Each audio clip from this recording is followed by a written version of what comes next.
Anyways, the webinar is part of the webinar series Driving Swachh and Swasth Bharat during COVID-19. This webinar is co-organized by Green Dream Foundation and Smart Cities India Expo. Now we have with us a very experienced speakers to share their thoughts and insight on this important topic. We have Madhusudhan Anand, co-founder, CTO and data scientist from AMBEE. Welcome, Maddy. We have Prarthana Borah. She's an India Director for Clean Air Asia. Welcome, Prarthana. Divya Datt, Program Management Officer from UNIP. Divya, we welcome you here. Rhea Mazumdar, Singhal, and she's a founder and CEO of Ecoware. Welcome, Rhea. Dr. Ajay Nagpure, he is Head Air Pollution in WRI, India. Welcome, Dr. Ajay. The session will be moderated by Ashish Sachdeva. He is a founder and president for Green Dream Foundation. Welcome, Ashish, and thank you for your support. This is a 90-minute discussion and attendees are requested to send their question through Q&A box. We will take the question towards the end of the webinar. So, Ashish, session is over to you. You can start now. Sure. Thank you so much, Aarti, for the introduction. And firstly, thank you so much, all the eminent speakers, for joining in on time. Over the last few days when we have interacted, we were trying to build a platform wherein we can have a very diverse conversation and also at the same time a conversation and a discussion which is valuable for the people listening, because we understand right now we are being overwhelmed with the number of webinars happening globally, getting so many invitations. So the purpose is, how do we make a conversation different and valuable and, more importantly, action oriented? So that's why I think every person who is there on the panel today brings in the value which is much needed to be shared with the audience, because what happened during COVID is not just an eye opener but also a big reminder of what we have been doing to the quality of air. So before we formally pass on the speaking rights to different panelists, there's some thoughts that I thought will be in the benefit of everyone to set the tone. First is, we always say that COVID has brought us into uncharted territory, right? However, I believe that air pollution, the problem of air pollution, has been long known, and the lack of inaction has also been known for very long, especially in a country like India. To put into perspective, air pollution still kills more people across the globe than what COVID has killed so far. But the sense of urgency that it should be getting from the local action groups, the urban local bodies, the pollution control boards or governments, I think that still needs to be taken to the next level significantly. And what we have also been reading, and I'm sure all of us have been reading this who are interested in this topic, that air pollution is likely to make coronavirus even worse. And the bad news there is that while we were in the lockdowns, obviously we could see blue skies and we could see that the air quality had come into the range of 0 to 50, which is the ideal range recommended by the World Health Organization. But as the lockdowns are opening up, the lockdown is opening, the number of cases are rising. Some cities, some countries are getting into the stages of community spread. So air pollution is likely to make it even worse, because the industrial activities to some extent are reviving, the traffic is reviving, all different sources of air pollution are reviving on the road. So that's not the ideal combination, but then we have to figure out what can be done to solve that. Also, I was reading recently, according to recent research being done by Harvard University, an increase of just 1 microgram per cubic meter of PM 2.5 corresponded to a 15% increase in COVID-19 deaths. Now that's a fact that should shake everyone up if you're really wanting to contain the virus and save more people from dying across the globe. Experts also say that further investigation of the link between air pollution and COVID-19 is urgently needed if we really want to manage the pandemic better. The PM levels, the NOx levels, they're likely to be rising again as the restrictions are eased globally. Now see how the things have changed during the 2-3 months of lockdown that we here experienced in India itself. Like I said, the air quality had already started being in the healthy range of 0 to 50, which was very, very pleasing, very surprising, something that we had not seen in decades. But from an environmental standpoint, it was also a point of worry that all of this gets back to normal, but we have been used to be living in the normal of the air quality of 200, 300 plus, which is the hazardous levels. Even today, Delhi's average air quality is more than 150 air quality index. Though Mumbai and Bangalore are doing much better, but that is also because of the monsoon and consistent rains happening there, and Delhi has not received that.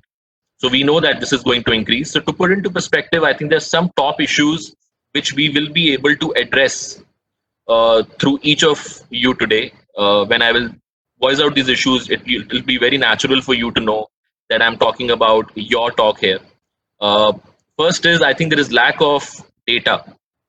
Data always plays a very important role in taking decisions. We all know that. So I think having the right data, having you know data at the right locations at the right time, and merging it with other trends is also very important. Enforcement of the policies and the notifications. We have all been acquainted with the National Clean Air Program and other actions that have been taken by the National Green Tribunal time and again. But have those been enforced on the ground? I will put in my thoughts later in the day as well, but we would love to hear from you as to what you have seen on the ground. Tackling one of the major sources of air pollution in various parts of the country, which is stubble burning. Just a month ago, we have started seeing through the satellite images that the burning had again gone to the next level, and again, in spite of so many solutions coming in, uh, the government had claimed that this will go down significantly, but the impact was not at the level as expected. Another important point is capturing the pollution at source. Whatever are these different sources of pollution? I think the key is, and the speakers can ponder upon that later, is capturing that pollution at source. And last but not the least, sensitization of public.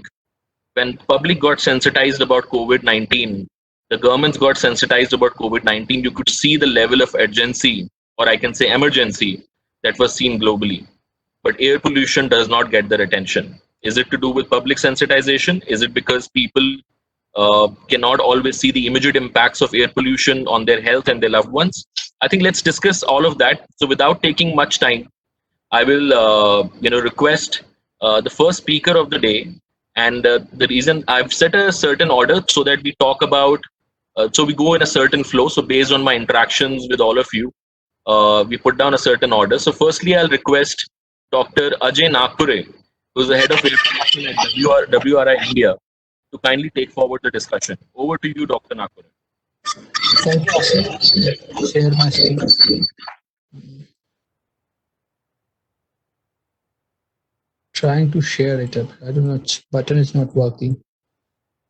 There would be a button by the name share content, I guess. Yeah, that's what I'm clicking. You want to make a presentation? Yes.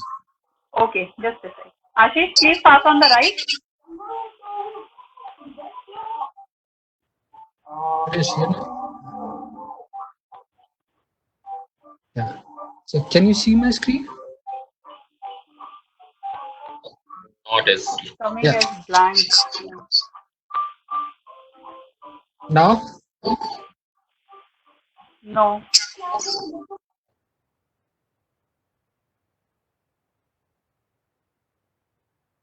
It's coming.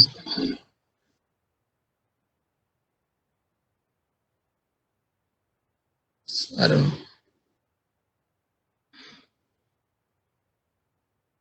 It's coming as a black screen. I mean, you can share. No?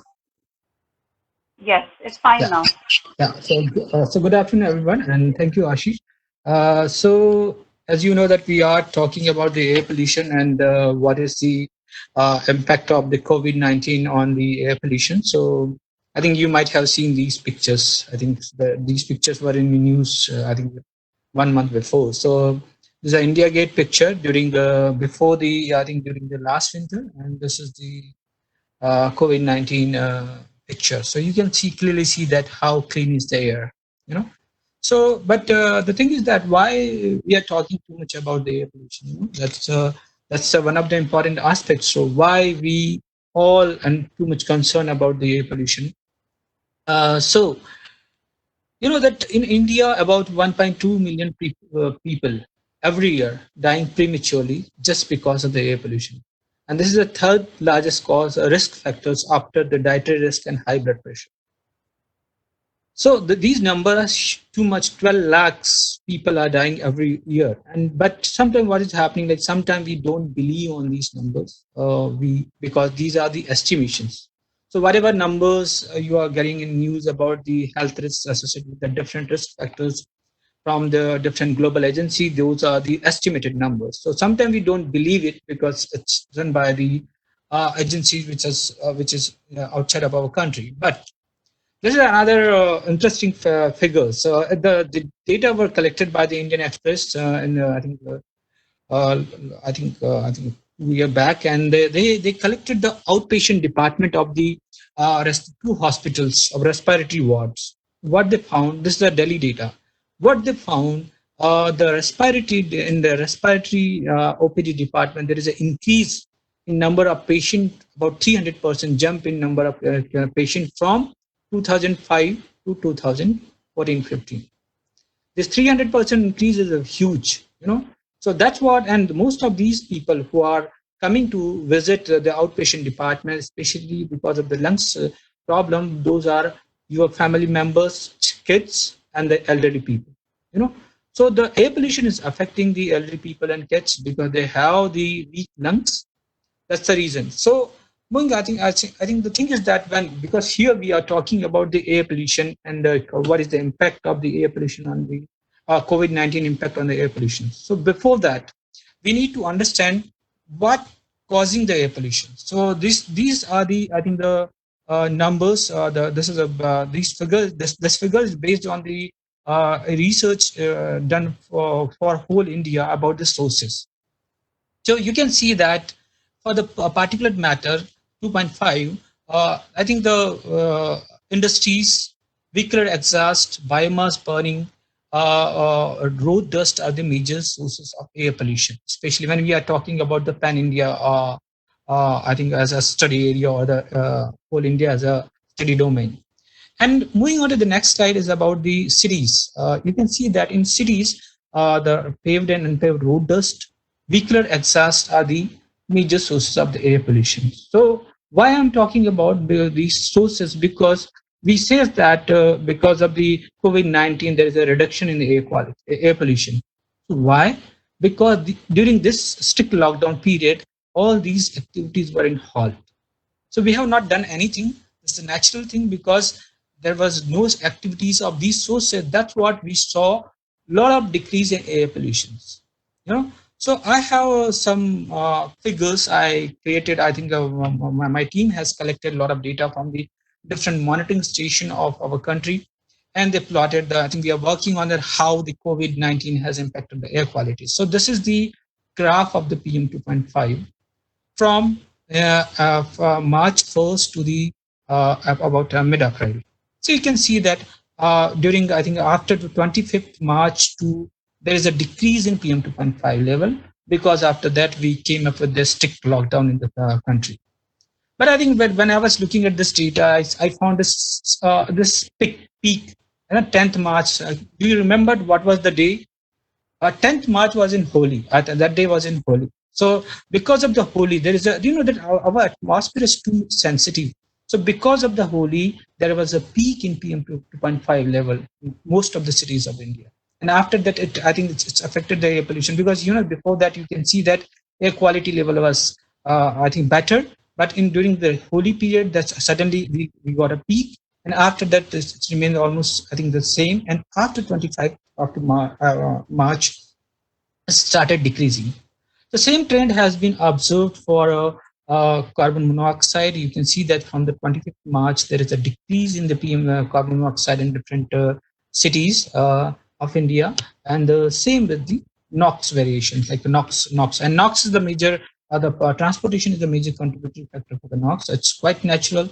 So I think this is not as, I think when we are talking about this, is the air quality has improved. So there is nothing to celebrate. But I feel that it's a learning opportunity for us, what we can learn from these data sets, whatever the COVID has provided. So we can consider as an opportunity for air pollution management, the future air pollution management, and how. That I'll talk about. So first, I would like to share some maps. So this is the map which for the NOx we captured from the satellite imagery. So the imagery. So you can see that this map is the after the lockdown, and what is the situation before. So you can see that this is the situation before. This is the situation before the lockdown or the NOx emission across the country, and after that, it became like this.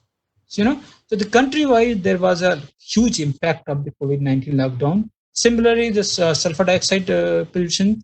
This is the before lockdown period, and this is after the lockdown periods. So you can see. So this is before and after. Same thing. This carbon monoxide. Uh, this is before. This after.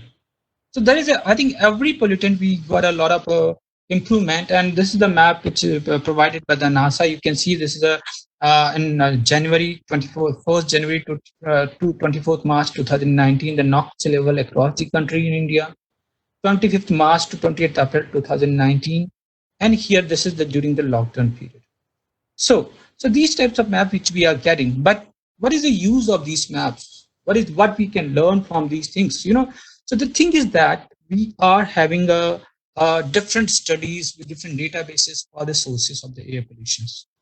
For example, in Delhi, there was I think during a strict lockdown there was no activities of the industries, transportation, but still the air pollution level, the air quality level are far above the threshold limit provided by the World Health Organizations and Central Pollution Control Board.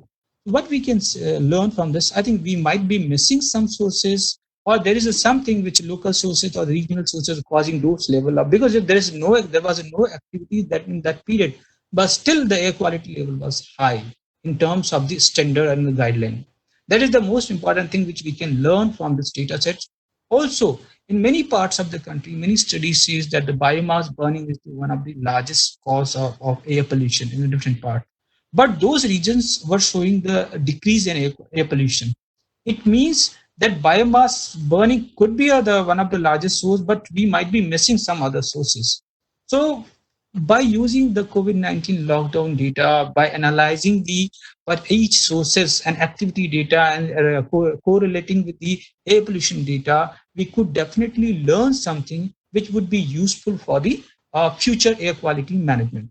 So this is the outdoor air pollution. So in terms of the outdoor air pollution, we saw some kind of benefit of the COVID-19 lockdown. But the thing is that there is a negative impact of the COVID-19 lockdown on the indoor air pollution. So according to the recent National Sample Survey Organization, I think in 2018 they did this survey. 87% of urban population and 48% of the rural population uses LPG as the primary fuel. And remaining are still depends on the biomass as a primary fuel for cooking. And we also did an analysis, and what we found that many of these primary fuel users are using polluting fuel as a secondary fuel. So means like they are using LPG for some cooking purpose and for biomass for water heating and other purposes. So the thing is that so what we did first, we analyzed the data sets about the fuel users across the country. This is the paper which I'm submitted to one research journal. So you can see the green is the urban part, and this red is the rural part, and this is the secondary polluting fuel users. Generally, we feel that we have a lot of LPG consumer in urban areas, but many of these LPG users are still using biomass as a secondary fuel. So this figure is showing that percentage of the LPG users are using biomass as a secondary fuel. Why I'm talking about this? Because this is the one of the leading cause of for the indoor air pollution. Similarly, as to how this COVID-19 has impacted negatively the indoor air pollution and how it increases the PM 2.5 level from the household cooking fuel.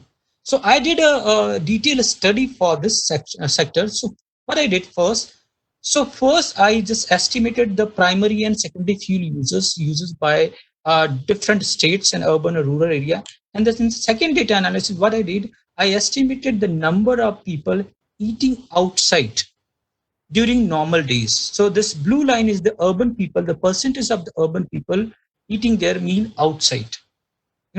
Number of meal they are eating outside in a day, different urban people, and these are the rural people across the country. So what happened during lockdown period? All these meals shifted to indoor. So what is the impact of this meal shift? There is an increase in the PM 2.5 level from the household which are using biomass as a secondary fuel or the primary. So the COVID-19 lockdown has increased the air pollution from the household sector, 166 ton. That is the analysis based on the primary data available, micro data available across the country. So which I did recently. Similarly, during the lockdown period, many people has to, I think, forced to stay inside. And this is the map, which is I think one of the done by the one of the author from the South India. So they estimated the indoor air pollution concentration. So that's the 800. In Uttar Pradesh by these regions. So the in household indoor air concentration is far more than the outdoor concentration. So means like people who are staying inside their household, they are more exposed to the outdoor air pollution. So what I did to analyze how the COVID-19 lockdown has increased this exposure. So what I did, I first went through the time use survey for the different age group during normal days. What I found, so there are people, I think people generally spend their 20% of their time outside of the household. Means if they are a biomass users, they are I think 20% time they are exposed to less pollution as compared to their indoor household pollution. What happens? So this is the age-wise exposure level I estimated for the different states. So the AP is the Andhra Pradesh, AR is the Arunachal Pradesh. So similarly for all states. So the blue line is the normal day exposure of the indoor air pollution, and this orange line is the COVID-19 lockdown exposure period. So you can see that because of the COVID-19 lockdown, people are more exposed to the air pollution. So there are positive and negative impacts of the air pollution, COVID-19 on the air pollution, and we need to consider both positive and negative impacts of the COVID-19 lockdown period on both indoor and household pollution. And this data could be useful for a future policy formulation and understand which are the sources contributing more to the atmosphere. So with this, I would stop. Thank you. Thank you so much, Dr. Ajay. That was a quick presentation full of a lot of data. And I think, if you're comfortable sharing it with the audience, you can share it later so everyone can benefit from it. Because such data points, I think, are the starting point of identifying what are the problems. And then we move slowly towards policies, action on the ground. Like today, for example, Prarthana will be talking about how action has been taken in 1,000 cities across Asia. And then we have solution makers on our side. And similarly, so I think with this, I will invite Divya. If Divya, can you hear me?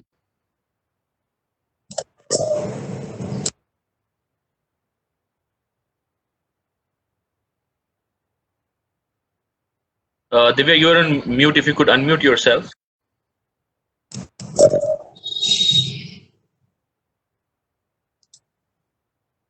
Can you hear me now, Divya?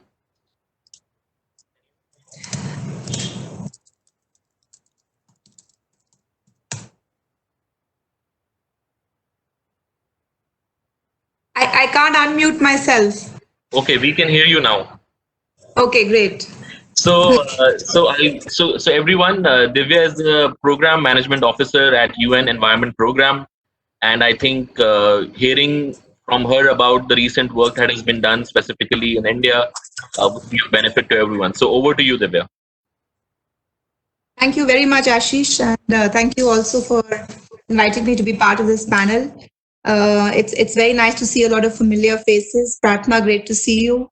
And it was also very informative to hear Dr. Nagpure. I think we got a very good sense of the baseline of what is possible, if we are able to sort of take some preventive measures and arrest some sources of air pollution in the country.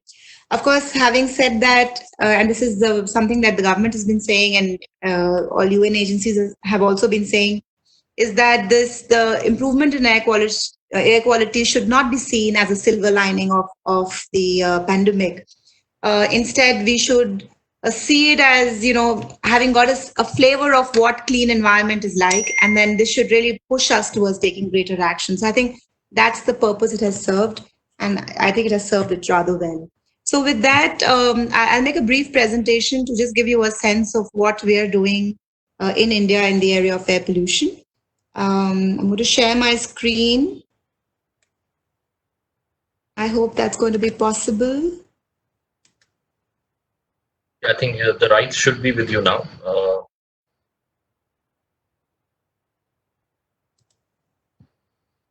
No, it's not letting me share. Okay, now perhaps now. Okay, great.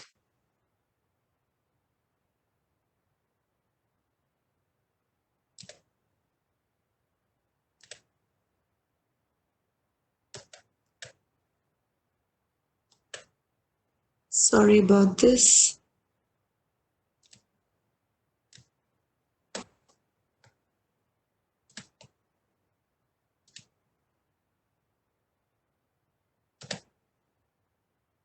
Are you able to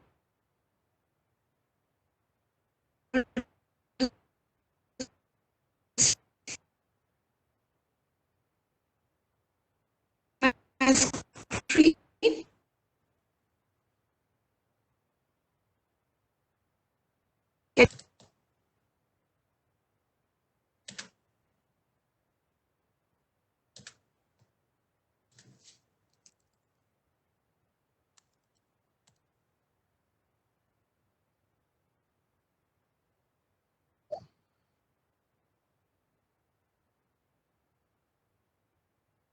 I think, Divya, if sharing the presentation is an issue, you can start off in the meantime. So, Are you able to hear me? actually, we can also see your screen now, so we can also hear. Okay, great. Okay, all right. So let me see if this works. Yeah, okay, great. Now, as we've already heard, and I'm not going to dwell on these numbers for very long because we've heard them all too often, and in fact, we've heard them so often that they don't really have the impact that they're meant to have on us. We know that air pollution is the largest health risk of our times, and the numbers are staggering. We've all been hearing about it, and it's not, it's what is particularly bothering is when you hear numbers about the impact that air pollution is having on young children, both in terms of mortality, but also in terms of long-term morbidity and long-term cognitive and the impacts on motor skills and motor development. So I think these are data that should have woken us into action long time back. Unfortunately, as somebody said at a conference recently, there is enough knowledge, but still very little acknowledgement of the problem that we have at hand. So we know that it's not only about health; it's also about various ecological services and the productivity of ecological systems that are getting negatively impacted by poor air quality. And air pollution is also fundamentally altering our climate with profound impacts on the health of the planet and all its inhabitants. Air pollution is also very fundamentally, because of what we spoke earlier, linked to several of the sustainable development goals. And these include social goals like poverty, hunger, health, gender, and also the more sort of obvious ones like clean energy, industry, sustainable consumption, production, and climate action. So when we address this problem, we are in effect addressing a number of other problems that we are grappling with, and also sort of pushing ourselves towards the sustainable development goal targets that we have, and that we are sort of we're sort of falling back on for a number of them. If you look at what the United Nations is doing, in our United Nations Environment Program in particular, we have the United Nations Environment Assembly, which meets every 2 years. And ever since the first assembly in 2014, air pollution has received a lot of emphasis. And these are some of the resolutions that have been passed by member states around air pollution in collaboration on issues related to air pollution. And these relate to addressing air pollution and its sources, both anthropogenic as well as natural, such as sand and dust storms, which has been a very controversial issue. Understanding the linkage between environment and health better, and also, a number of issues that I've listed here, which these resolutions provide UNEP the mandate to do and to work with member states on. So it's capacity building, public outreach and awareness, international cooperation, of course, monitoring, collection and assessment of air quality data, both at the national level, but also subnational, but also regional and global, as well as analyzing, identifying technology and policy best practices.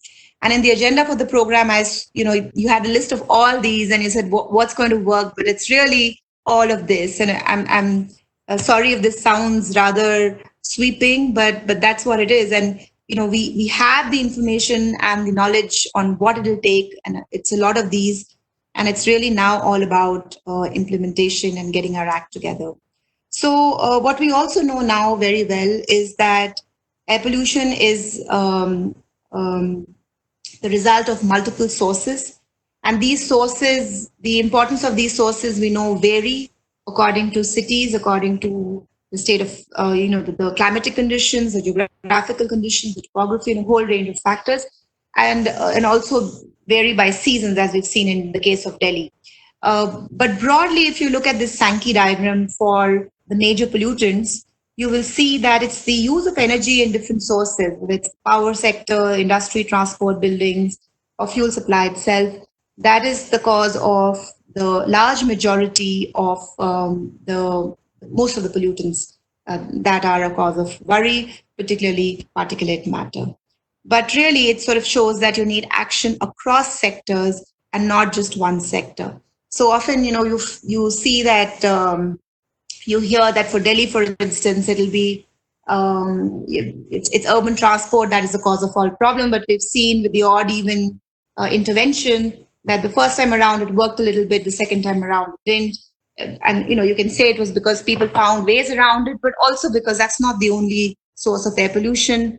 Construction is a big issue. Natural dust is a big issue. So you really need to address all of these together if you are to make a sizable difference to the problem that we have at hand.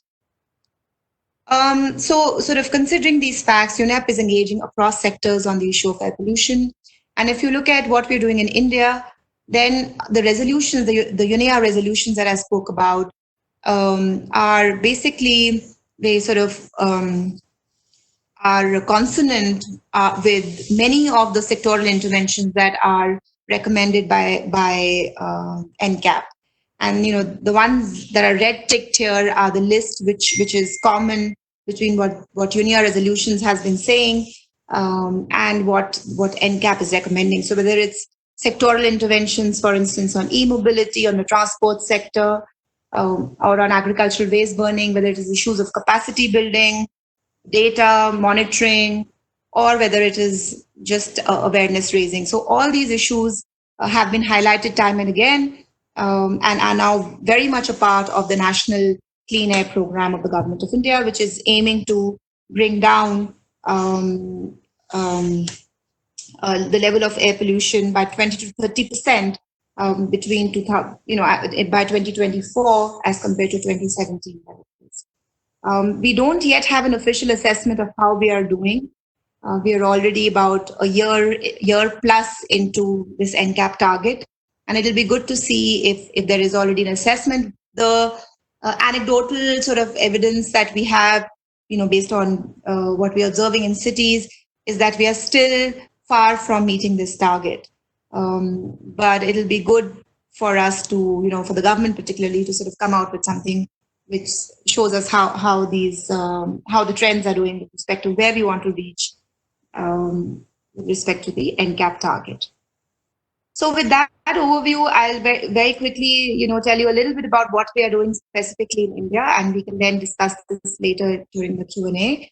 We are working in Agra, and Prarthana is here. We've done this with Clean Air Asia, the development of the Agra City Air Action Plan, where we've supported the Uttar Pradesh Pollution Control Board in developing the plan. We're also now looking at working with a group of stakeholders to actually support the implementation of this plan. And what we're also doing is developing training modules on urban air quality management, including how data can be collected and analyzed, what kind of data can be collected, how it should be collected, and the analysis of this data, and also preparing toolkits that can be used for training people in the pollution control boards, but also trainers who can use this information and become local air quality managers. We're also doing specific work with the industrial cluster in Agra, where we are doing an assessment, a source inventory and emissions inventory of the key industrial sources in Agra. And what we're finding is that coal use remains considerable in industry, even in Agra, despite the whole sort of work around the Taj trapezium. So that is an area we're investigating further, and we will have the results from this emissions analysis very soon, in about a month's time, and we're very happy to share them with you. And we'll be using that result and that analysis to then take up a few priority sectors for pilot demonstration of policy recommendations with the Uttar Pradesh Pollution Control Board and the government of Uttar Pradesh. So apart from that work in Agra, we're also doing sectoral interventions in different parts of the country. E-mobility is an important area of work. We're working with Maharashtra, with Uttar Pradesh on developing their e-mobility plans. This is being done with EESL. Brick kilns, agricultural burning, municipal solid waste. In all these areas, we're working both on training as well as identifying technology best practices. In the case of agricultural burning, we're also looking at doing some pilot demonstration of what technologies might work for biogas. So this is a range of different things that we're doing on these sectors. I want to particularly highlight the work we're doing on environment and health. This is something that we are working with the Ministry of Environment and Forests and the Ministry of Health on. And what we've done is set up this. What we're proposing is a joint working group with these two ministries in the lead for us to identify the gaps in understanding of the linkages between environment and health. Because often, even now, there is lack of acceptance, at the highest level, and we've seen that when it comes to the health impacts of poor environmental parameters. So we're working with these two ministries to look at this interface, not just in the case of air pollution, but for a range of other pollutants. And what we've also initiated under this, and it was very informative when we did this, was a training program for health officials in Uttar Pradesh on this interface and all these interlinkages. And, because when for a lot of the health officials, when people go to them with respiratory symptoms, it will be the standard sort of medicines that will be prescribed.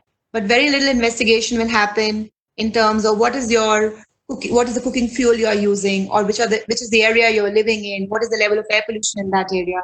So we're also sensitizing the health officials to look at the impact that air pollution may be having in either causing or exacerbating respiratory conditions that people may have. So I think this is a very important aspect. And the main sort of takeaway we had from this pilot workshop was that, the health departments are so stretched as it is that for them to be able to analyze these aspects will require much more data and data collection systems in their facilities. So I think that's something that we need to think about, and that it's something we're already thinking about as the UN, on how we can have data protocols. And actually NCDC and the Ministry of Health is already thinking about this. What kind of data protocols are required by to be put in place by healthcare facilities, so that these elements are adequately captured and then integrated in the kind of treatment that people are offered. What we're also proposing is an air quality action forum, because there is so much work and there's so many partners in this event itself, that we think it's very important for all of us to come together and not just do our own our own activities, but to see how all this is adding up, and what may not be sort of being looked at the moment. What are the gaps that are remaining after we've taken account of what each one of us is doing? So this is something which we're pushing, and the ministry is also very keen on this. In fact, the ministry of Environment and Forest is actually very keen that something like this is done, because there are so many agencies now in India which are working on air pollution, that it'll be good to sort of have a coordinated platform where everyone brings their offerings as well as their findings for more robust policy input. And then there is the Breathe Life campaign. This is an awareness and communication campaign. It's a joint initiative of the WHO, UNEP, and the Climate and Clean Air Coalition. And the idea here is to work not just at the national level, but to work at the city level and to motivate cities and subnational governments to take up their own targets and sort of become more ambitious about controlling air pollution, even as the sort of national machinery may take time. And we're very happy that Bangalore is already part of this initiative. And a very small village in Andhra Pradesh, Chilamathur Mandal, has also joined the Breathe Life campaign. And more recently, Nagpure, Dehradun, Bhubaneswar have committed to meeting the air quality standards as per NCAP. And we are hoping that they will become full members of the Breathe Life campaign and take on even more ambitious targets in the months to come.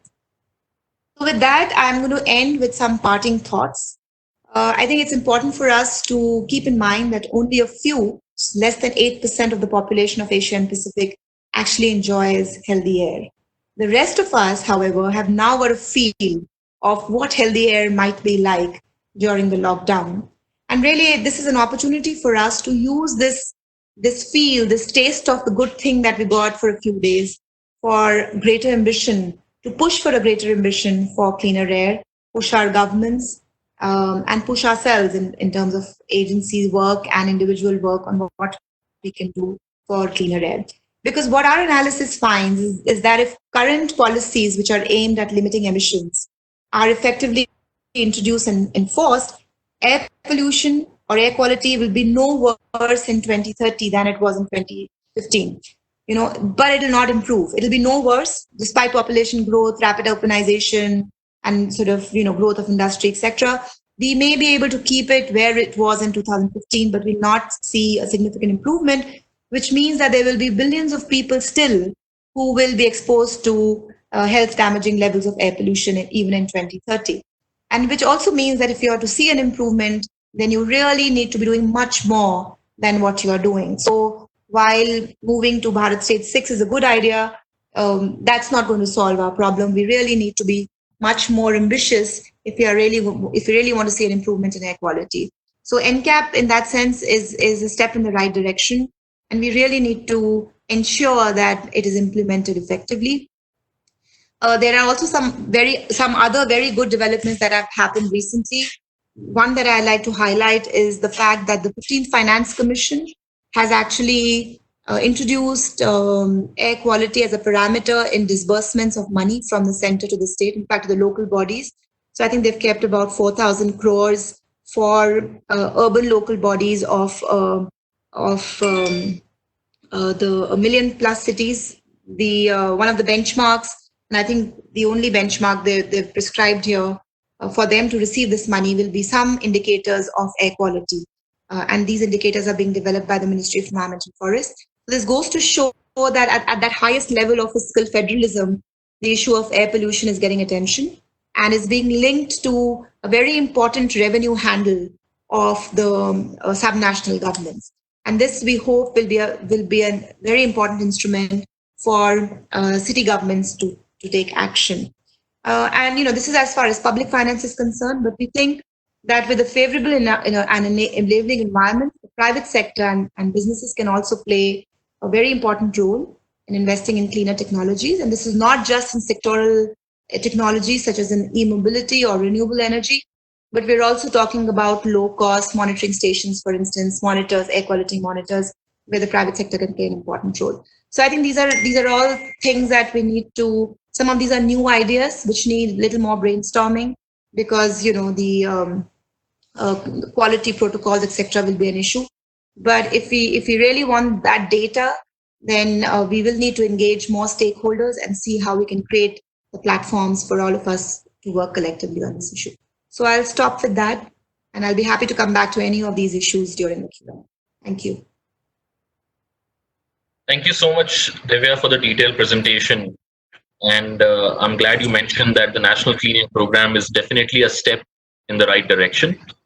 However, a lot of times when we were mentioning the sources of pollution, the recognized sources of pollution like commercial vehicles or industrial activities, or even to some extent poor waste management contributing to air pollution, I think that's an observation over the last couple of years, because we have been doing a lot of advocacy on NCAP as well, wherein we have seen that one of the major sources of air pollution is also the diesel generators in India, which contribute anywhere between 7 to 18% of ambient air pollution in the non-attainment cities. And obviously, the number of non-attainment cities are on the rise. We have seen that NCAP rolled out certain guidelines. There were NGT orders. The lack of enforcement and I think the lack of compliance that definitely needs to go to the next level. And for that, communities, activity, the activism has to all go up, apart from waking up the local pollution control board. So definitely there is a huge scope, and yes, completely agree to the point of having more data on our side, because only then we can understand what are the possible sources, what are the trends, and then accordingly come up with these different plans, some of which you have very rightly mentioned, and giving example of Agra as well. So thank you so much. I think we have some questions coming in, but in interest of the time, because we are running a little behind the schedule and we have 3 more speakers to go, so we'll park these questions for towards the end. And without taking much time, I'll request Prarthana, Borah, who's the India Director for Clean Air Asia, to kindly share her thoughts with us. I know there has been some intersection with what also Divya talked about regarding the initiatives in Agra and Anand, but we definitely look forward to hear from you, Prarthana. Over to you. Thank you, Ashish, and thanks, Ajay and Divya, for your presentations. So I'm not really going to talk about what Clean Air Asia has been doing over the last couple of years, because ultimately it is our it's our mandate to work on air, so we have been doing a lot of stuff.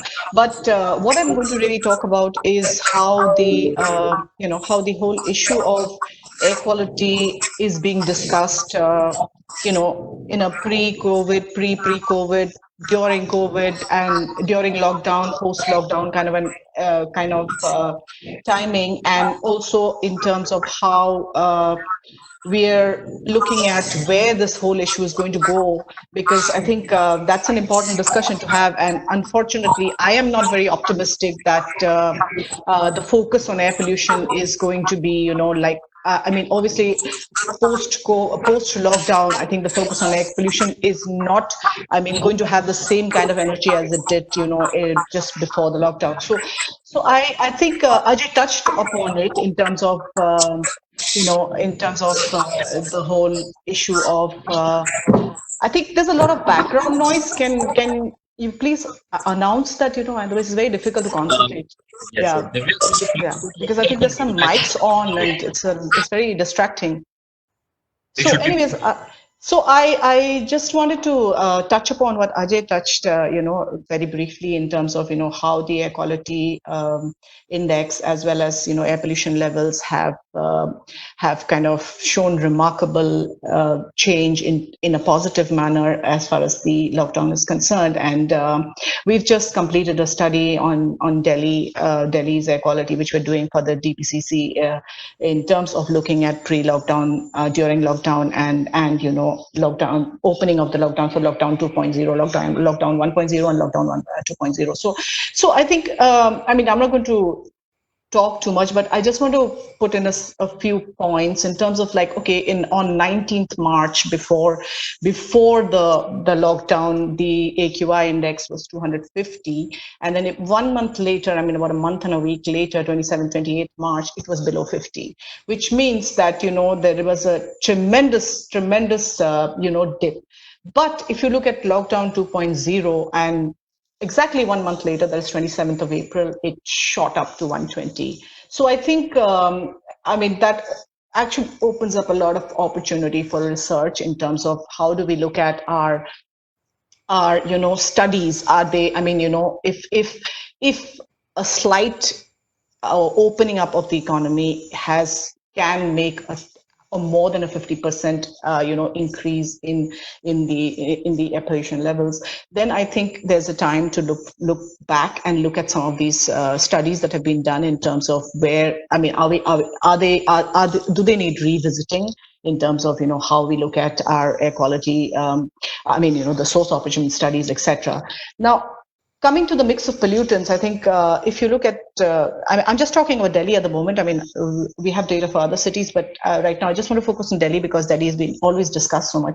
So if you look at PM10, it decreased, 60% decrease was there. PM2.5, 39% decrease. NOx, 71% decrease. And then, you have of course, CO, carbon monoxide, which was about 30%. SOx and methane, not too much. But there was an increase in ozone. So I think, again, there's an opportunity there in terms of looking at what are the key pollutants that are showing changes as far as complete shutdown situation is concerned, and transitioning to opening up the economy is concerned.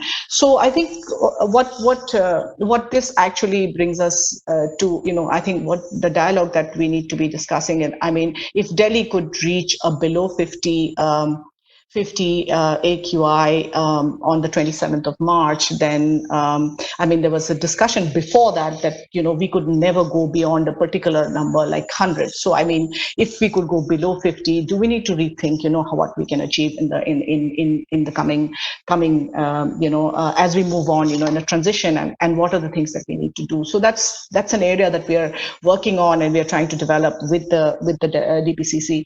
And it also goes with our work around, addressing micro level project interventions around the hotspots. So that's one area. The second area that, with the transitioning, and everybody's talking about issues like green economy and green transition and moving on to proper cleaner energy sources and things like that. But if you look at the policy directions at the moment are not so much, in that exactly in that direction. So, if you look at the industrial clusters, for instance, how we do not discuss the industrial clusters separately because, most of the air work or the policy directives are around the city plans.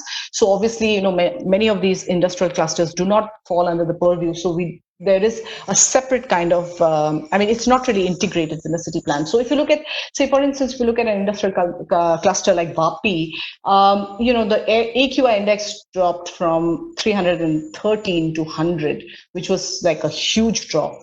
And second, areas like Kanpur had a 50% improvement in air quality. Vizag had a 42% improvement, and Ahmedabad had 98% improvement. So if you look at that, I think it's important for us to realize that industrial areas need to be looked at, as an entity, and how do we actually look at maintaining these, these good.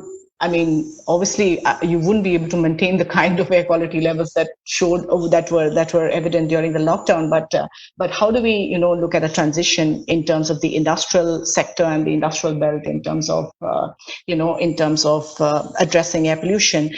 Do we need to look at a separate mechanism? The NCAP talks about the industry, but it doesn't integrate the clean air action plans with the industry sector. So that's an area probably where, we are intervening and seeing how we could mainstream air quality into the whole city, addressing the city city action, as well as looking at how industrial clusters can evolve as clean air zones.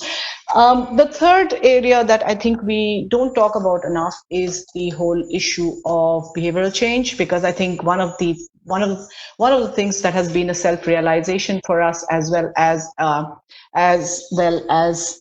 something that we really need to look inwards to think about, is the fact that we have fear has actually changed our lifestyles, and we will be obviously continuing with that fear for some time, and which is going to give us a very, very, it's going to make our lifestyle choices very different from what we preach about. So for instance, I mean, I think our transportation choices are something to be very concerned about, in the sense that post COVID, post lockdown, we would still be very wary about things like public transportation, and moving, and kind of anything that is not sheltered and we don't feel safe in. So how does one deal with an issue like that? Because it is very, very, very, it's easy to say that policy directives need to move towards, public transportation, but I think under such conditions and in such a situation, how do we actually move towards transportation choices? Is it going to lead to a boom in terms of, driving private cars? And I have friends who have never had private cars, because we are from old school and we try to practice sustainability, but everybody is now contemplating the whole issue of of a private car. So I think there are several other behavioral issues that might come to terms with. I mean, I think we talk about work from home as a choice, which we would probably see a lot, which has a positive aspect, that it's reduced transportation, but we also need to look at the kind of energy use, the electronic use that we would be actually encouraging by this kind of thing. And Divya spoke about the integrated approach. So I think that these are issues that, as an air quality community, we need to be also start talking about, because I think the new normal is going to bring up all these questions, and is going to be very challenging from the perspective of air quality, because from a policy perspective, there is going to be a huge interest on recovery and job creation, and kind of GDP increase. So I think these are some of the questions that I think it's important to discuss, and I'll stop there now. So. Thank you, Prarthana. I think you've put in some very realistic points. We tend to talk about problems, policies not being implemented, but what you have brought into the picture is this realistic picture of what is going to be the priority, because reviving economic activities, jobs, and people changing their personal preferences, moving from public to private transport. So while all of that happens, because that is also important, how do we tackle the pollution levels in different cities, and again, different cities are different sources and different problems. So I think, yes, working closely with these policies and the programs that are already in place. And now, because see, it's all about being agile. 3 months ago or 4 months ago, we didn't know that we'll be in the situation. Maybe we would have been making far better strides on air pollution than what was expected. But this situation happened, and we knew that when everything opens up, it's all going to be either back to the same stage or even worse, because now the lifestyle, the activities is going to come back in full force, and it will not just be business as usual. So thanks for pointing it out. And we do have a few questions that have come in. And I think we can take one question now, and we'll take more towards the end. A question that has come in is there a need for a drone-based real-time air quality measurement? A lot of geospatial coverage is possible. So here, I think the gentleman is trying to ask about, because we have limited air monitoring stations. So would a drone-based real-time air quality measurement, have you heard about it? Do you think something like that could be helpful for monitoring purposes?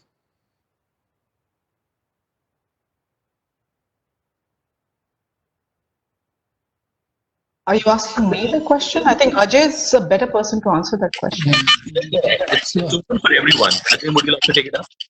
Yeah, so I think in India, I don't see any need of drone-based monitoring station, monitoring system right now. I think I feel better. We need a stationary monitoring station in the cities where we don't have any monitoring station, or it's because that I think especially the most of the pollution control boards, they have a lot of budget constraints. So putting the small low cost sensor would be the better option. So drone based monitoring station or monitoring system would require when we have that kind of system, air quality management systems.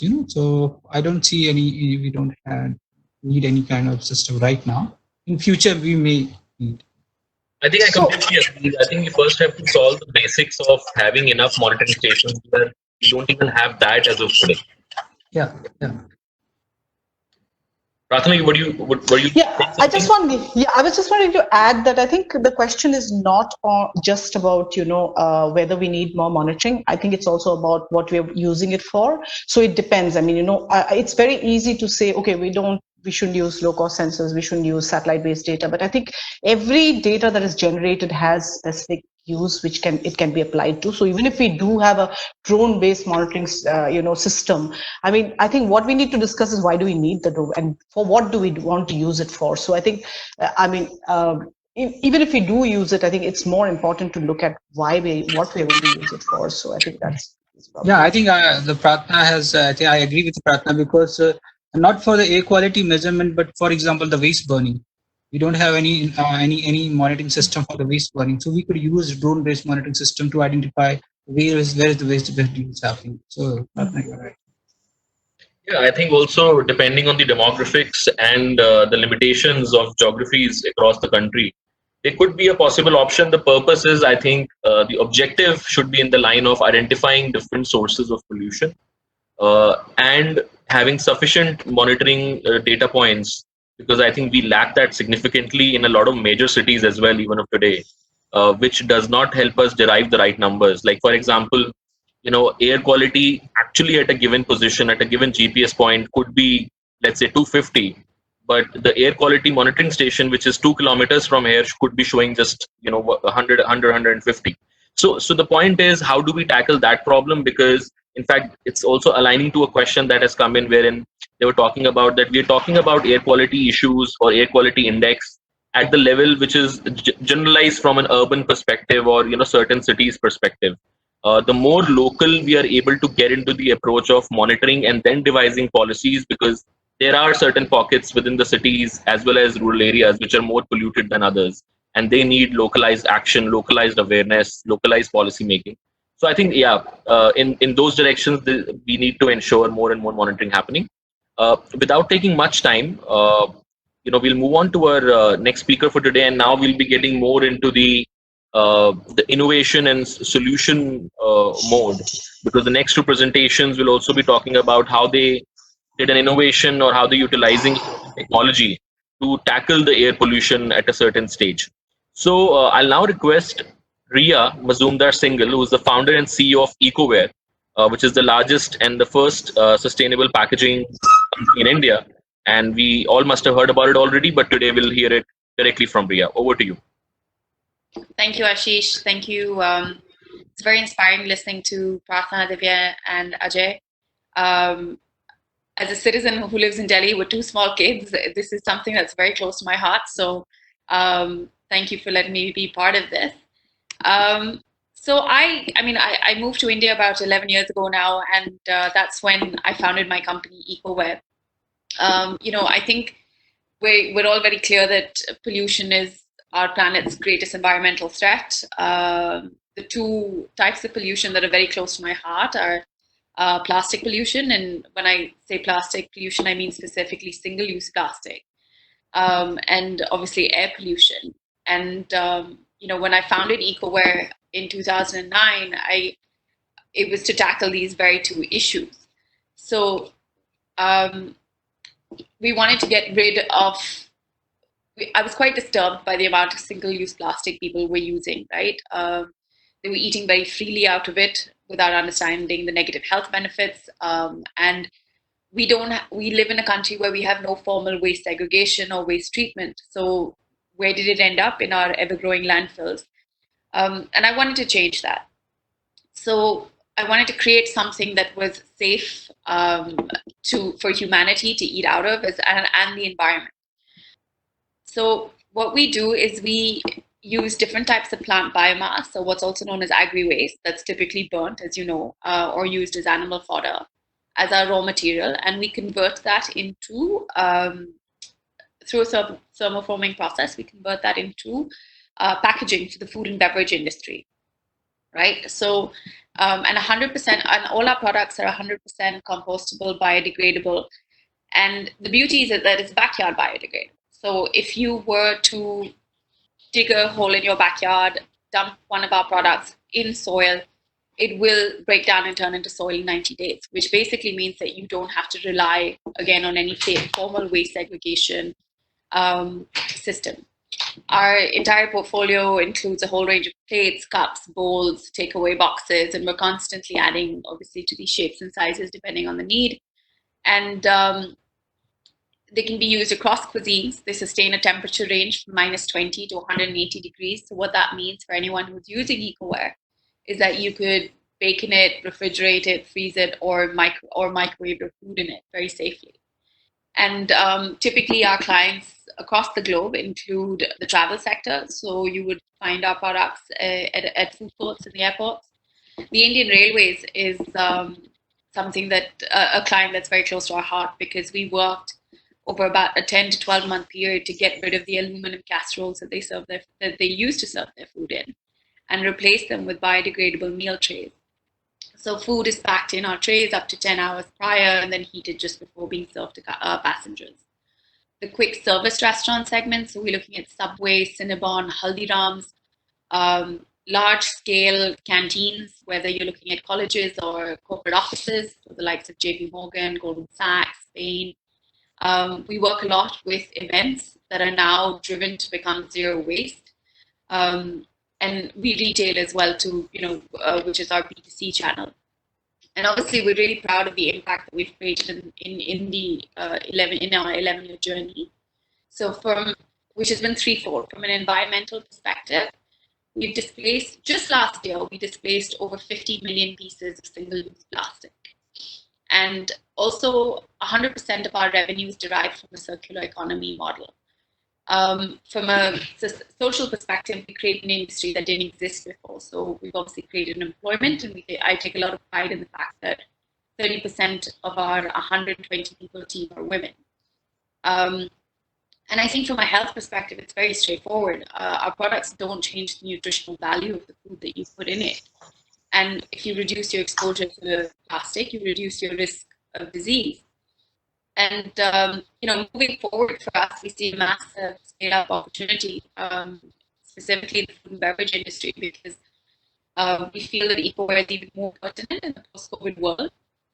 A lot of the restaurants are moving away to takeaway delivery models or cloud kitchen models, and guidelines for these are all so the guidelines they advocate, basically the guidelines they advocate the use of disposable items only, and we obviously don't want to see this industry regress to using single-use plastic, especially when better alternatives such as Ecoware are available.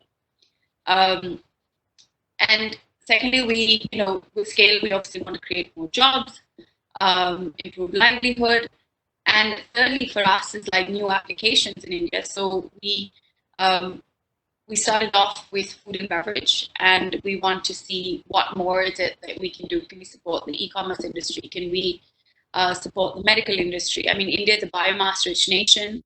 We're constantly doing R&D to explore the different types of feedstock that we can use. And, just replace as much single-use plastic and stop burning. So that's kind of what we want to do at Ecoware, and kind of very simply kill two birds with one stone.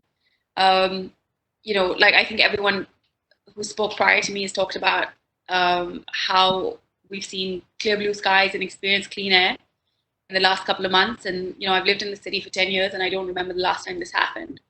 And obviously we're seeing that change as we're unlocking. And I think that we have to make sure that health and economy go hand in hand. Businesses need to adapt to the new normal. and re-engineer the way they function. We need to test, explore multiple solutions and scale solutions which have already shown success on the ground. And I think most importantly, we owe it to ourselves and the future generations to kind of to build back better, basically. So that's Ecoware in a nutshell, really. Great. So, Rhea, while I personally know about your product for quite some time now, but I think a lot of people out here really understand this an interesting offering that you have, wherein you're, like you said, killing two birds with the same stone, and most importantly, again, single-use plastic eventually contributes to air pollution as well, because we know that a lot of this gets incinerated or burnt. At the same time, a lot of in a generic way, a lot of single-use plastic is making a comeback during the pandemic, just because of the notion that it seems to be more hygienic and safe, which is definitely not the case. I think, and there have been studies that the virus can sustain on plastic for 4 to 5 days. So I think it's just a matter of, from a citizen level, it's all about cutting the misinformation. And you're already seeing great response from the public as well as the private sector. I think, as far as I remember, when we met last year, we spoke about that the solutions are environment friendly and cost effective. They are the future. And I know you guys are working in that direction already. And hence, a lot of places where we go, we spot Ecoware products. And we are very proud of it, to see that, these such solutions are being accepted in the industry. And more people are recognizing the importance of these things. So thank you so much for sharing, all these details. And we'll have a few more questions. And we'll come back to you with those later in the presentation today. Sure, thank you. So I think maybe we'll be hitting a perfect timing, because we have 20 minutes to go, because we have filed 90 minutes for this. So we have one more presentation, and then we'll take a few questions, because we have a lot of questions coming in from the audience, and in interest of their time and attention to this, we will try and take up as many as possible. So the final presentation of today, I'll request Madhusudhan, who's the co-founder and CTO at AMBEE, and they're working on, we've been talking about data, AI, and I think let's hear it from him as to what they've been doing on that front. Over to you, Madhusudhan. Hey, sure. Thanks. Thanks, everyone. It was great hearing everyone talk about a lot of things on air pollution. What sort of strikes out is, I don't have anything to share in terms of presentation, but I have a lot of context to give you all. Something where we come in as AMBEE. So it was great hearing Dr. Nagpure and also from Divya Datt on the UN especially, because AMBEE was recognized at a UN summit for SDG because we built a solution using data that encompassed multiple SDGs, Solar Impulse.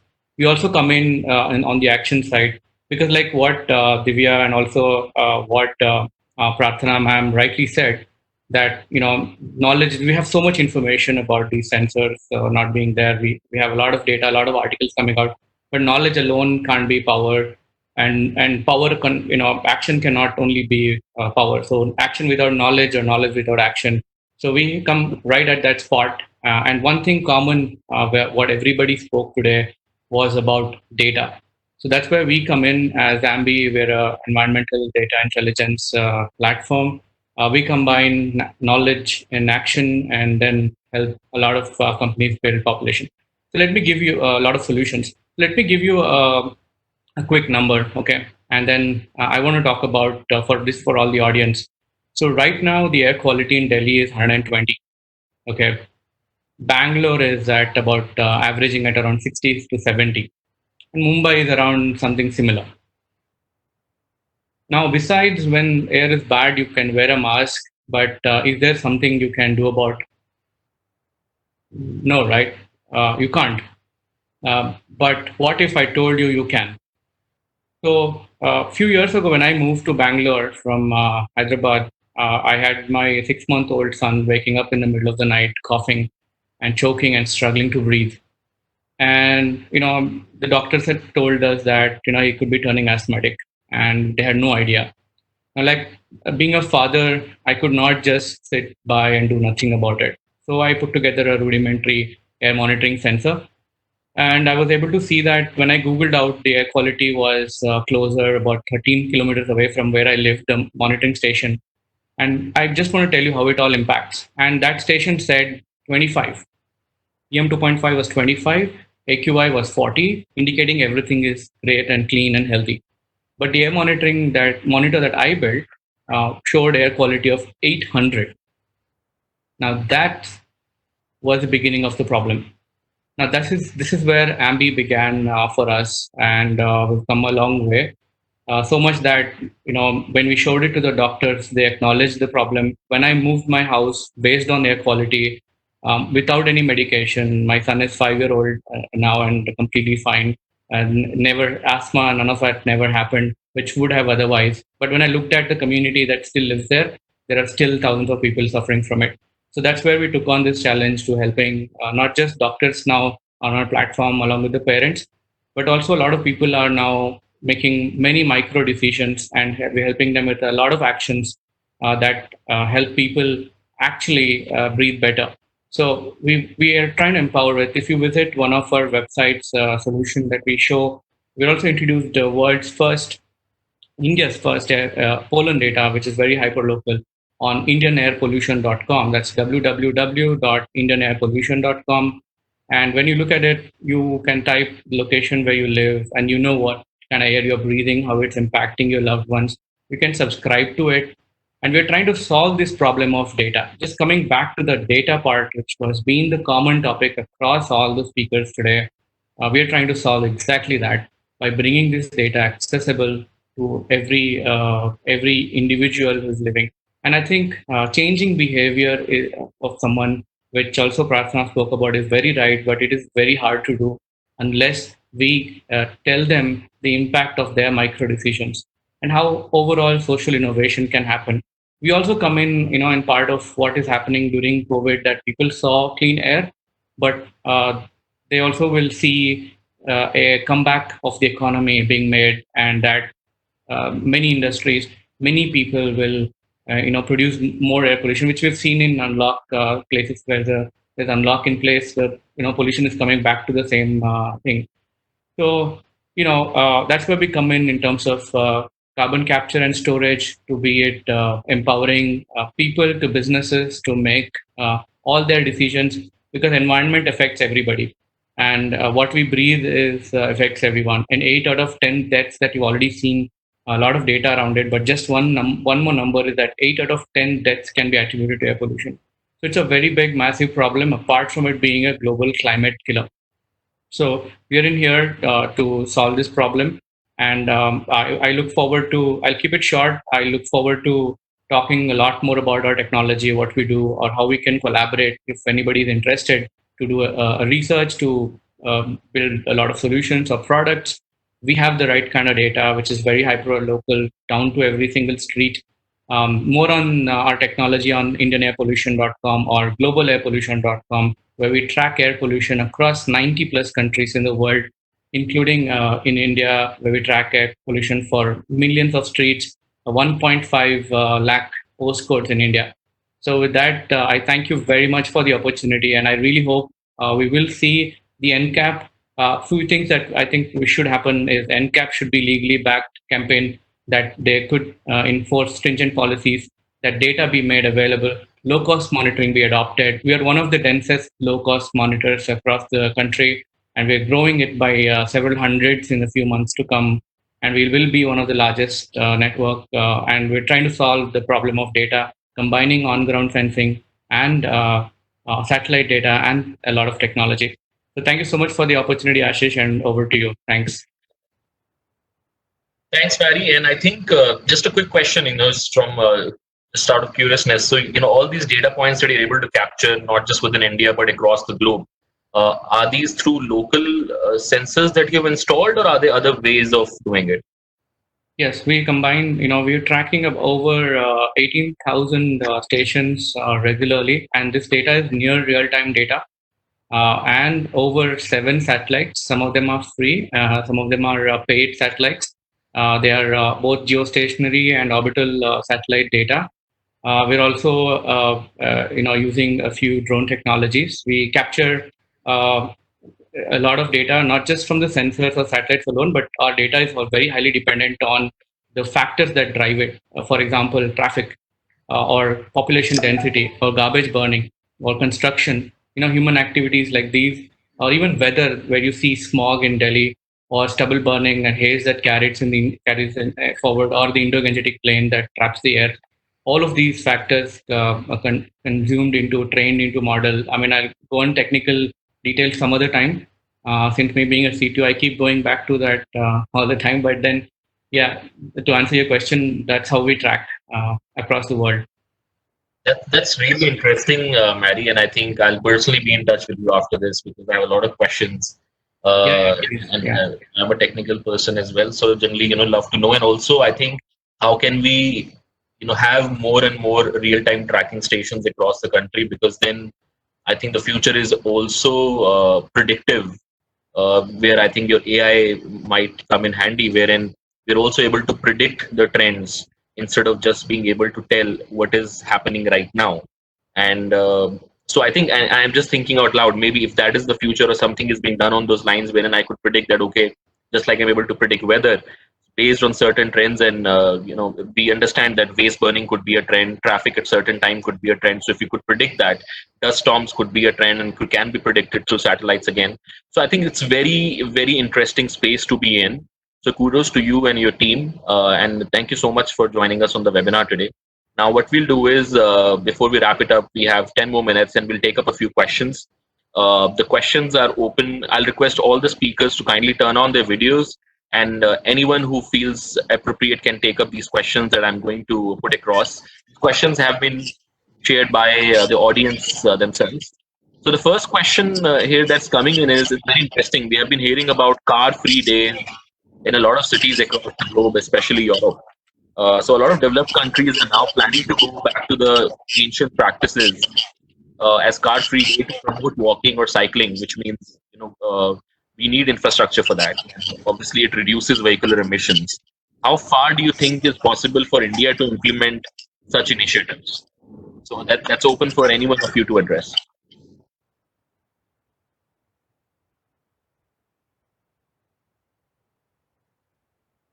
So I feel that that we need to understand because that when we are biking or we are walking on the road, so the our metabolic activities are, I think, higher. So that we need to understand how, because when we are doing this car-free day, what would be the emission rate reduction in terms of the car contribution, and that we need to first understand that, because this is a good initiative anyway. We have to start this kind of initiative.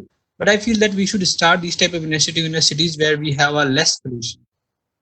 Instead of the cities where we have the higher pollution and more dense population. So I think we should start in the smaller cities where this office distance and all those distances are lesser than the bigger cities. So in that way we could start. But for the bigger cities, that we may have this exposure timing, because when we are biking or walking, we may inhale more toxic airs and as compared to when we are in the car. But yeah, it's a good option. Yeah, I think it has to be also, in doing it in this in polluted cities is a tricky situation, because while people move to cycling or biking, it reduces pollution, but the pollution already is so high that it really chokes them, that even if they are, because I've seen literally people cycling with masks. Now that's lethal, right? Like you are literally choking yourself by wearing a mask and then cycling or working out. So I think yes, definitely, and the non-urban side of the smaller cities, the tier 2 or tier 3 cities, are anyways closer to nature, and they generally follow these practices a lot. It's all about making this a norm, promoting it, and then eventually making it a movement, so that the dependence on private vehicles and the carbon emission goes down. So well said. And I think the next question that is coming in is. I could also add on to this. The question is that is 100% ban on diesel generators possible when using in the emergency standby power source and specific to industries in Delhi NCR region? So, what I personally think about this is the entire purpose of having diesel generators as of now is uninterrupted power supply where it's needed and not in a regular scenario. So even when the emergency is declared on air pollution in Delhi NCR time and again, especially during winters, the diesel generators are still allowed for uninterrupted supply in places like hospitals, malls, wherever you need 100% supply. At the same time, what I remember, I think the NCAP talks about either retrofitting these devices or moving to the gas-based generators. So whatever is unavoidable at the moment. So while the problem of 100% consistent supply gets solved, because if that is done, then you do not need DGs as a backup source. However, until that is done, the NCAP has given clear recommendations as to either you retrofit the device to capture the pollution at source, or you transition to gas-based generators. If anyone wants to add anything to this, I'm more than happy.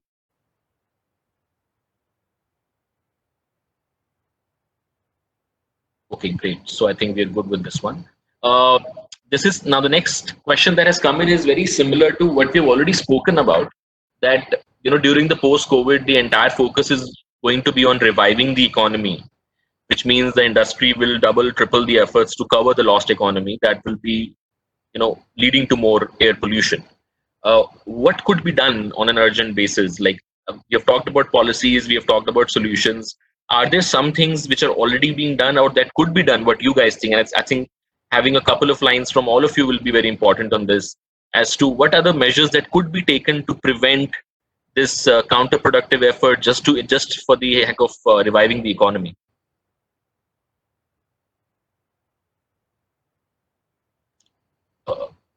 Maybe Divya, you would like to go first, and then we can have others coming in. Yeah, so I think that we need to first understand, because industrial emission going to be high in future. So I think after COVID-19 lockdown, so I think this is going to be happen. But I think we need to give some kind of responsibilities to the industries also. For example, I think people are going to use like biomass for cooking purpose, because migrant population, they are there because we are working on Surat, and Surat lots of migrant people go to the Surat city for the jobs. So I think we must give some kind of responsibility to industry. If you can't reduce emission from the production, so you could I think you could get some kind of do a kind of credit thing. So that's just provide the gas chula or some kind of electric heater to the migrant workers. So that could be a reduction. And also we could target some easier sectors like a waste burning. And also because after this COVID-19 lockdown, there would be an increase in the biomass burning for the cooking, because of that many people lost their job, many people had there is income. So we need to think about those also, because not only industries, the other sectors is going to be affected by this COVID-19 lockdown. So we need to work in that way. Sure. I think Rhea wants to say something. Rhea, you are on mute. I didn't realize I was on mute. I think it would be good, we're seeing a lot of economic stimulus come out. And I think, if we had an incentive, whether you were an SME or a large scale industry, basically, to make it more measurable commitments of clearing the air, of lower carbon economy, of just, not regressing and actually, like I said, building back better and focusing some of our stimulus on that, I think that would be a good incentive. That's a very good point. I think very similar to I was with Sri V.K. Jindal, who's the director of Sulfur mission last week, and he mentioned about something similar being done for waste management, wherein they are creating incentives for cities who are performing better. This way, there is a monetary incentive, and we know that money moves the world. So I think something that could also be applied to the air quality maintenance. I think that could be wonderful. So if I can add to that, are you able to hear me? Yeah. Yes, yeah, we can. Yeah. So I think that's a very valid point. And if you take the example of the last financial crisis that we had, the countries which were able to, use that as an opportunity to develop green sectors, for instance, solar and batteries like China, they've really, sort of been able to leapfrog both domestically as well as been able to create a global market for their green products. So I think in this whole building back better, we should also think strategically on what are the areas that India can also become a global leader in products and use that as, both for development as well as addressing environmental challenges. And there are a lot of opportunities for us to do so. Also, I think if you look at opportunities, there are many. There is, for instance, a whole area of cold storage and cold chains. for agricultural productivity and using renewable energy, clean energy for developing cold chains so that rural areas become more self-sufficient, urban areas become more, this pandemic has shown us that supply chains they're so vulnerable, they can get easily disrupted. How do you create infrastructure which is more resilient, more localized? And all that is also opportunity for jobs, opportunity for economic development at the local level, environmentally sustainable. So I think those are things that we need to think about. There's also a lot of conversation happening about, and I won't get into it, on this whole, disenchantment with neoliberalism and globalization and people wanting to go back to being local. So I won't get into that. But, there are all those conversations that we need to actually think strategically about now, and how we can use these opportunities to build back better. And there are countries which are very proactively doing it. In Europe, the countries like Germany are very proactively integrating green and sustainability issues into their recovery packages. We need to take cue from these countries and think on similar lines. So if I may also take this opportunity to let you know, on 6th of July, we're having a webinar on exactly this issue of how India can integrate some of these aspects in the recovery package, in the stimulus package. And I'll be happy to share the invite to that webinar with all of you after this. Thanks. Ashish. Please feel free to share the webinar link with us. So when we send the post-event email, we can definitely send it out to all the attendees. I guess it will be of interest to a lot of them. And, these are interesting times because we have been asked to become Atmanirbhar, become local while driving Swachh Bharat and cleaning the air. So, but, there is a lot of hope. Again, I will not dwell a lot into that topic, but there is a long conversation that can happen. But today's discussion, makes, I think, a lot of us realize that, and one of the speakers had already mentioned that there is a lot of knowledge in our country. There are also solutions that exist. There are also people willing to get onto the ground and enforce this, talk about it, motivate people, sensitize people. But I think my personal experience has been where we need to do better is that we need to foster partnerships. I think all these people who are working in different fronts, I understand, especially a body like United Nations Environment Program is already doing a lot of partnerships in different cities. I think both from a solution standpoint to research institutions to citizen groups, they need to be brought together, because only when these efforts are aggregated is when we can drive quick actions. Otherwise, in their own silos, they kind of get missed out or are unheard. And I think if we really want to make and drive that impact, we'll all have to be together in that fight, and not just the 6 of us who are talking, but also everyone who's hearing, and more than 1,000 people who have seen this on the Facebook Live webinar already. So that's what I feel. And I think one final question that we could take up, and that's for you, Rhea. One person asked that, and that question comes up all the time when you talk about a product. Are these home compostable, or do they require a special environment for composting? No, that's what home compostable. That was the whole idea, Ashish, because when I set up to create, you're very aware that we still don't have formal waste segregation or like waste management systems. And the last thing I wanted to do was create something that ended up in our ever-growing landfills. So the idea is that we use biomass. It's a whole waste to wealth concept. There are no additives, binders, etc. And once you put it in soil, it turns into soil in a period of 90 to 100 days. And it's all certified. So, you could visit our website and have a look at all our certification. It's all there. That's awesome. Pleased to hear that, and I'm sure more and more people are going to advocate for that.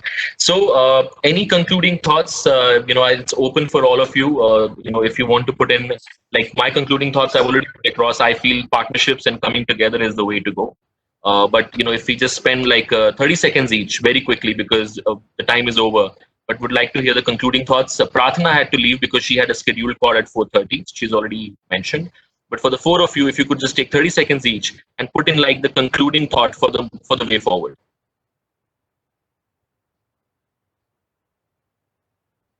We cannot hear you. There you go. So I agree with you. I think alignment and collaboration is key. I think a lot of us are doing a lot of great work in different silos, and I think we all need to come together. And I think the second thing is that I would love as a nation not to have a knee-jerk reaction to this. We're all aware of it. We've lived through it. We're breathing it. And we've now got the opportunity where we've had this reset, and we can think strategically and actually work on a clean slate and make a difference. So that's my hope. So yeah. I think for me, please go ahead. No, please go ahead. I'm coming after you. So I think for me, I think that as I already mentioned, that there is a lot of knowledge and people willing to just do something for the air quality. But I think we have some constraint on the ground also. So I think India needs to identify the easy to tough solution, and we need to work accordingly. So there are some sectors which are easier, and they have multiple benefits and the local solutions. So I think we need to go in that way, so that I think because in that way we would be able to solve the problem. Otherwise, I feel that because I work on the ground, there could be a lot of difficulty in the future for the air pollution, and I feel that at least India would take at least 20 to 30 years to give us the clean air. That's what my thought is.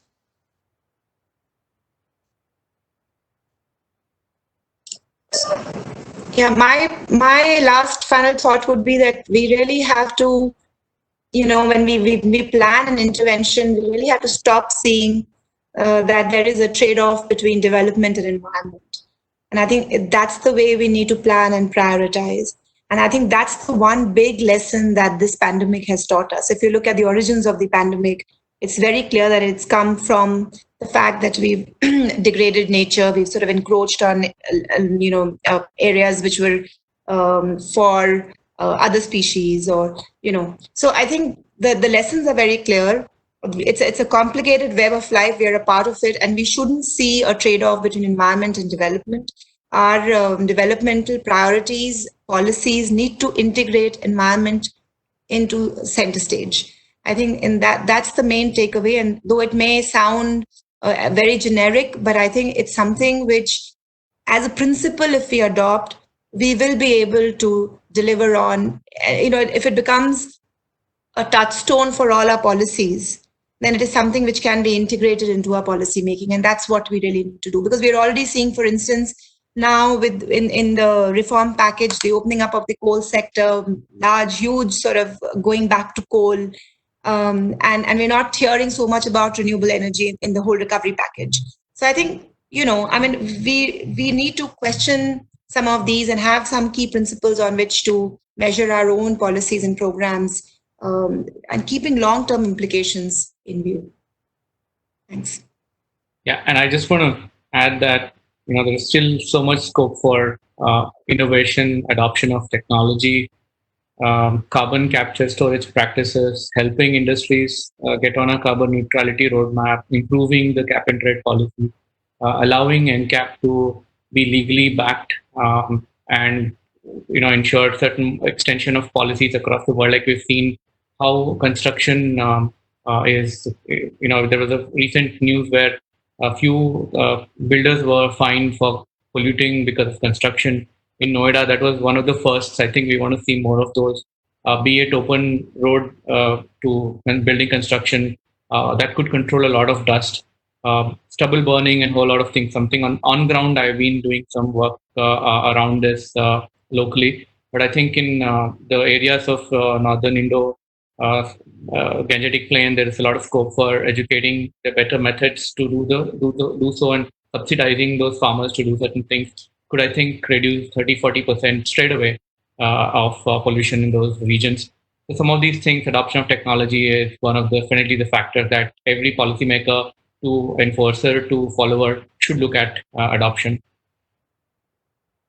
Thank you so much, everyone, for sharing your concluding thoughts. And what I feel is that whatever we do, every activity should be driving all the three things in parallel, which is social welfare, environmental upgradation, and economy boost. Only that will be sustainable. And yes, time and again, we have done trade-offs, and that's why we are in the situation we are in today, where we don't have clean water, we don't have clean air to breathe, and we are going through the first pandemic of our lifetimes at least, and hoping that another one does not come over the next few decades. But for that, a lot of integrated action is needed.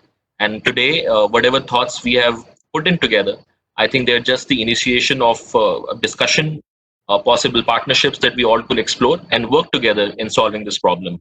So once again, thank you so much for taking out these 90 minutes. And I'm sure everyone benefited a lot from this insightful conversation. Thank you so much, guys. Thanks for organizing, Ashish. Thanks. Thanks, Ashish. Thank you, everyone. Thank you, Ashish. Thank Bye. you. Thanks.